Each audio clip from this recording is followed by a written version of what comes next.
Phil McKnight, Breville's coffee guru, and today I'd like to introduce you to our BS870. We call it the Barista Express. At the heart of this machine is the stainless steel conical burr grinder that's built right into the machine. It also has dose control, which allows you to dose the same amount of coffee into the portafilter every time. Having the grinder built in unlocks one of the secrets to making great espresso, and that's grinding right before you extract espresso. So on the left-hand side of the machine, we have a grind size adjustment dial. This allows you to fine-tune the rate of extraction of your espresso. Also in the machine, we've included a lot of features and functions and technology that we developed in our BS900 dual boiler espresso machine, and they include low pressure pre-infusion and PID temperature control. PID temperature control is really important because that controls water temperature that's delivered to the ground coffee, and that's the secret to getting maximum flavour. Also, we have programmable 1 cup and 2 cup buttons. These allow you to extract 30 mils and 60 mils of espresso, but we also have a program function which allows you to customise these volumes so you get exactly the right flavour in your cup every time. We also have a pressure gauge. The pressure gauge is your key to consistency. If you aim to hit the same mark on the gauge every time you extract espresso, you'll know that you're getting consistent flavours. The dedicated water spout is really convenient because it allows you to preheat cups, and it also allows you to fill a cup 2/3 full of hot water so you can make a long black. We also have a large water tank which is removable at the rear. It has a carbon resin integrated filter, so that helps reduce scale build-up to keep your espresso tasting great. So another really cool feature that we've built into this machine is the ability to adjust brew water temperature. Why would we do that?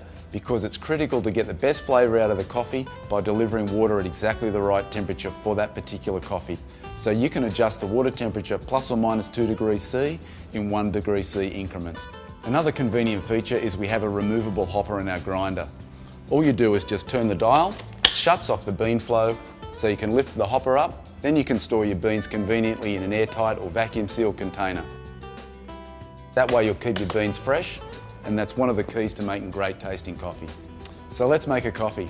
We're just going to insert our portafilter directly into our grind cradle and just bump to start. So you can see here we're grinding right before we extract, and that's one of the secrets to making great tasting espresso, is grinding really fresh. We've got our dose adjustment dial set here so that we should get the right amount of coffee in the filter basket every time. One of the really important things to making great espresso. So we carefully remove our portafilter from the grinder cradle. You can see here we've got what looks like a lot of coffee, but that's how freshly roasted, freshly ground coffee looks like. All we need to do is distribute, collapse, and then using our integrated tamper, tamp down nice and firmly.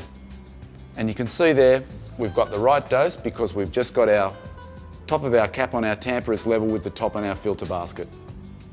Just replace our tamper, wipe the top of the basket, insert into the group head, and brew immediately. So right now we've got the machine is just in its low pressure pre-infusion zone, and now we have full pump pressure, and we've got nice, really dark, viscous flows of espresso, and that's exactly what we're looking for. So espresso extraction is finished. Now we're just going to switch to steam. And this is where our large capacity thermocoil comes into action, because we have a really quick transition to steam, only around 30 seconds, so it's really quite quick. We have our jug filled up to the V, full of really fresh, nice cold milk. We're just going to pause our steam, insert into the jug, and restart our steam. So what we're doing here now is we're just texturing and stretching our milk, and what we're looking for is we're looking for some really small microfoam bubbles, and the texture of our milk when we're finished should be really glassy. It should be like wet paint. Now I'm just using my hand to judge the temperature of the milk. With a bit of experience, it's pretty easy to do that. When it's up to temperature, it's just a little bit too hot to touch, which it is right now, so I'm just going to turn the steam dial to standby. Drop the jug down, use a wet cloth to wipe the steam wand, and then we're just going to purge the steam wand. We're just going to grab our espresso, swirl to break the surface tension of the espresso, and then we're just going to integrate the two together. So there we have a coffee made on our Barista Express, just like you get in your local cafe.